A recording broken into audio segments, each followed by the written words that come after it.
if I don't have something specific to wake up for, remember, I don't have a 9 to 5. I can do my job at 5 o'clock in the morning. If I don't have something that I have to wake up for, and those of you guys that ever get into entrepreneurship, you will find this is a really common problem. You have nothing to wake up for. You can work anytime. So you get up at like 3 o'clock in the afternoon. Like, why do I wake up? Especially if you're not a morning person. If I don't have anything to wake up for, I don't wake up. I'll sleep 14 hours a day. I'll just sleep because I like sleeping. It's an enjoyable process for me. I will just sleep endlessly. But I also don't get anything done sleeping 14 hours a day. So I know that in the moment when my alarm clock goes off, when I say, do I have anything to get up for? Should I wake up? Nah, I'm always going to say no. I'm always going to say, I'll sleep another 3 hours. It's always going to happen that way. However, if I can schedule a flight in the morning, I will wake up for that. I never miss flights. If I can schedule a coaching meeting with a client, with a student, I will never miss that. I will wake up for that. A doctor's appointment, I will wake up for that. So guess what's in my mornings? All my appointments. Because I know that my productivity will plummet if I sleep in. If I sleep till 4 o'clock in the afternoon, I won't get anything done. Psychologically, it just won't happen. So I schedule everything for the mornings. I set that up because I know what I respond to. And you may or may not respond to that. Figure out what you respond to and make that happen. Okay, our last thing is this idea of distraction or trickery. Distraction is something they use in psychology a lot to get over this, especially when you're dealing with willpower. What that means is you make little bets with yourself, little deals with yourself to distract what's really happening. Okay, let's take this previous example of you got to wake up. Okay, what I've started to do is when my alarm clock goes off and I want to say, oh, I'll just go to sleep, what I actually say is, I'll just stay up for 15 minutes. I'll check my email, and if I'm still tired, I'll go to bed. I'll go back to sleep. Okay, now that sounds like a very fair deal. You know, sleepy me says, okay, I just kind of see that, you know, like, it's fair, you know, like, all right, I'll get up for that. Now, what happens after you wake up 15 minutes? You never go back to sleep. But sleepy you doesn't know that. All it knows is that sounds like kind of a fair deal. Whereas if that guy was like, you just stay up for the next 12 hours and work your ass off. Sleepy me would be like, you can go suck an egg because I'm going back to sleep. I know what motivates me. I know what works. That works for you, use that. In field, this is how this translates. If you're like, man, I don't want to go out. I don't want to approach. This is the worst thing in the world. Then make a deal with yourself. If I go in the venue and I open the first set, and I open 5 sets back to back, and it takes me a half an hour, I leave after half an hour. That's it. You go in, 30 minutes, you turn around, and you leave. That's doable. Pretty much any of us can do that, even with approach anxiety. That's the deal you make with yourself.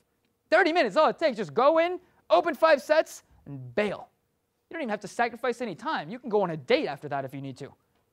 30 minutes. All of a sudden, that huge thing of like, man, I got to go out 4 hours. It's going to be draining. It's going to suck. All that stuff kind of goes out the window. And more often than not, when you're in that environment, you don't leave. You're like, oh, man, I'm having fun now. There's girls all over me. It's cool. I'm learning. Now you stay in that environment. But in order to get you there, you distract yourself. You make these little deals. I call this trickery because you're really just tricking your head. You make these little deals with yourself to make sure that that happens. That's how I hack motivation. And the reason I bring that up is because I've talked in the past about the date model. I've talked about what you guys need to do tactically to make things happen. And yet nobody seems to do it. There's so many guys that still continue to drop out. Some of the guys that have dropped out have even told me, I've watched your stuff and I've watched everyone's stuff and I've seen all these products and I just can't bring myself. This is the missing component here. If you guys out there are thinking, I haven't done what's necessary, and it's because I just don't seem to have that willpower, I'm lazy, or I'm lethargic, or any of these things, this is how you hack that. You set up artificial constraints to make sure that you achieve your goals. That's how you succeed in this. That's how you succeed in your finances, in your career, and in your life. Does that make sense to you guys? Yeah. Good. All right, now I've got some great giveaways that I want to give to you guys for being here. So thank you guys for being here. I've got some really, really killer stuff for you guys. All right, so the first thing is I want to show you guys these congruence test cards, okay? Shit tests. Who here doesn't know what shit tests are, congruence tests? Anyone not familiar with the term? Okay, it's when you walk up and girls want to know if you're actually confident or you're just a really good actor for that first 5 seconds. So you walk up, right? You walk up and you're like, hey, what's up? And she's like, sounds kind of confident, but might be creepy weirdo guy. Like, might just be an act. So instead of her saying, oh, hey, what's going on? She's going to say, is that your pickup line? And confident guy is going to be like, oh, that's really cute. But guy that's faking it's going to be like, yes, no. Very, very simple test to know which guy you are. The problem with that is if you don't know how to handle those, shit tests come in really one or two forms.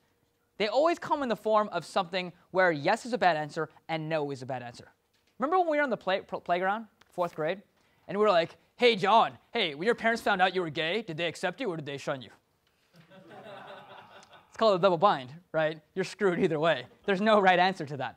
That's the form shit tests come into. So as a result, they're really hard to figure out what the right answer is, because both of the forced choices that they give you are wrong, okay?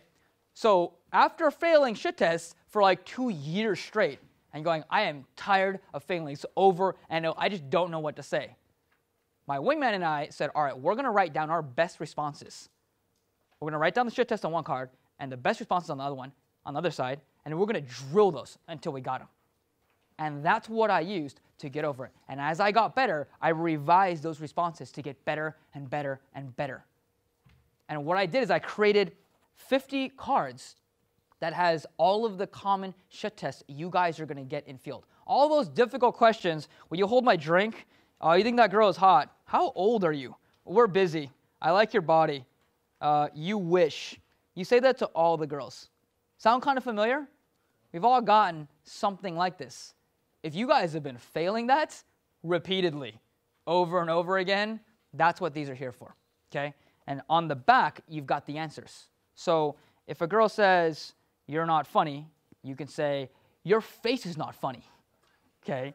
If a girl says, are you gay? You say, no, but my boyfriend is.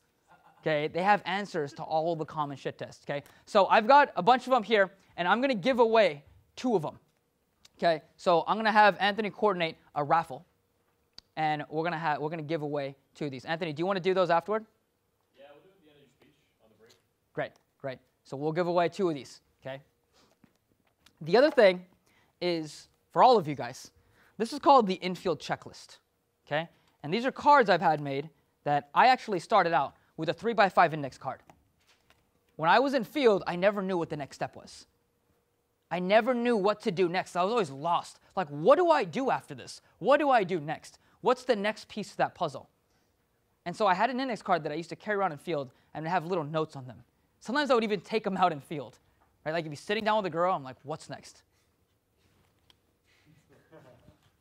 Okay, yeah, so, wait. Okay, you can actually do that. Because even if she reads this, she's going to say, what does isolate and qualify mean? It doesn't mean anything to her. Okay, you can even show her, okay, this is what I'm going to do next. I'm going to time bridge here, and then I'm going to show vulnerability, whatever, okay? But this right here, you put in your wallets. Right here, it's showing your infield checklist, and these are going to be at the back, okay, during the break. Your infield checklist right here. And it's going to be a step-by-step structure of exactly what you need to do in field so that you don't skip steps. Like, oh, she really likes me. I don't need to qualify. 5 hours later in the bedroom, why am I getting so much LMR? Because you skipped that step. You can't skip a lot of these steps. This is going to prevent that. For those of you guys running out of things to say, on the right side, there's a list of things to memorize for when you run out of things to say. Little things that will buy you some time. On the back, you've got a quote that I used to use, that I wrote down, that I used to use to help myself get over the approach anxiety. Whenever I had that anxiety, and I was in my head and I was like, I can't do this, I would read that quote. This is what it says. Are you here to get the girl, or are you here to get the skill? Skill, right? Then does a rejection really matter? Will it impact your life tomorrow? Are you afraid of something tangible and likely to occur, or is it all in your head? And are you going to let this come between you and your goals? Whenever I read that, I would say, no, absolutely not. This is a stupid thing to come between me and my goals. And I would put this back in my pocket, and I would go. Okay? These are going to be at the back, free of charge for you guys, okay, for those that want it. Okay, we're also going to give away one free, for those of you guys, by the way, the congruence test flashcards right here. Okay, I'm going to make these available for 20 pounds. These are normally about $70. And for someone's already purchased them already. So if you're in this room, let me know, and I'll hook you up. These are going to be available for 20 pounds. These are normally $70. Okay, obviously today only. These will be at the back. Okay, when you purchase these though, you're going to be entered into a raffle. The guys, anyone who picks up a copy of these, who invest in themselves, will be entered into a raffle. Okay, we're going to pick one guy out of that raffle, and he's going to get a free admission into the workshop, the seminar portion of our boot camp next weekend. Okay. All right, and in the spirit of showing my support for the 21 convention, Anthony's been a great fan of mine, or maybe a great friend of mine, and fan, and fan. In the spirit of showing my support, especially for those of you guys that are here, and those of you guys that are at home watching this, you guys already know that you guys have missed out. Hopefully, I will see you next year. But for those of you guys in the room, I want to thank you guys for your support to the convention, to me, to Anthony, and to all of you guys continuing to improve your lives. My name's DJ Fuji. Thank you, guys.